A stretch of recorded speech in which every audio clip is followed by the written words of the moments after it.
మరి ఎవరైతే ముఖ్యమంత్రి అయితే మన రాష్ట్ర అభివృద్ధి జరుగుతుందని మీ మాటల్లో?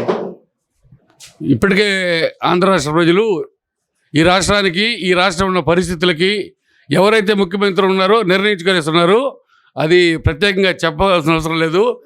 రాష్ట్రం నాశనం అయిపోయిన ఈ రాష్ట్రాన్ని బాగు చేయాలంటే ఒక చంద్రబాబు నాయుడు వల్ల అయితేనే సాధ్యమవుతుందని చెప్పి ప్రతి మహిళ, ప్రతి రైతు, ప్రతి యువత, అనేక బడుగు బలహీన వర్గాల వారు కూడా ఆయనే ముఖ్యమంత్రి కావాలని ఆశిస్తున్నారు.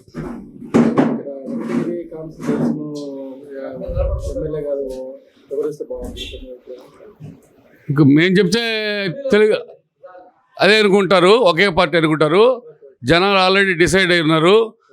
ఎన్నో ప్రలోభాలు పెడుతున్నారు, ఎన్నో రకరకాల ప్రయత్నాలు చేస్తున్నారు.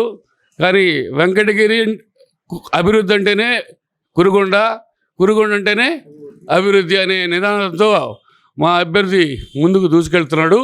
గెలుపులో అయితే మాకు ఏమాత్రం అనుమానం లేదు. మెజారిటీ మీద మేము పోరాడుతున్నాం. ఓకే సార్, మరి జగన్మోహన్ రెడ్డి గారు మేము ఎన్నో సంక్షేమ పథకాలు, అభివృద్ధి పనులు చేస్తాం, మేము సిద్ధం అంటూ ముందుకు వచ్చడానికి సిద్ధం అంటున్నాడు. మరి దానిపై మీ అభిప్రాయం ఏంటి? సంక్షేమ పథకాలు అమలు చేసినాము అని చెప్పుకునేదానికి ఆయన అర్హత లేదు. ఎందుకంటే సంక్షేమ పథకాలు అసలు రూపురేఖలు దుద్దిందే స్వర్గీయ నందమూరి తారక రామారావు గారు. తెలుగుదేశం ఆవిర్భావించినప్పటి నుంచే సంక్షేమ పథకాలు అమల్లో ఉన్నాయి. మరి ఈయన కొత్తగా వచ్చి ఈరోజు అయితే టెక్నాలజీ వచ్చింది, బటన్ నొక్కుతాను అన్నాడు. ఆ రోజే కూడు, గూడు, గుడ్డ అనేది రామారావు స్టార్ట్ చేశాడు. ఈరోజు ఎన్నో రకాలుగా అవి ముందుకు వెళ్తూ ఉన్నాయి. సంక్షేమం అనేది మేము కూడా చెప్పున్నాం కదా. ఆ సంక్షేమ పథకాలలో అవి కొనసాగిస్తూనే మళ్ళీ మేము సూపర్ 6 అనే పథకాలు కొన్ని తీసుకొచ్చాము. జనాలకు కూడా విస్తృతంగా వెళ్తున్నాయి, మంచి ఆదరణ లభిస్తుంది. కాబట్టి ఆయన మాటలు వినే పరిస్థితుల్లో జనాలు లేరు అని చెప్పి నేను తెలియజేస్తున్నాను. మద్యంపై మీ యొక్క ఆలోచన?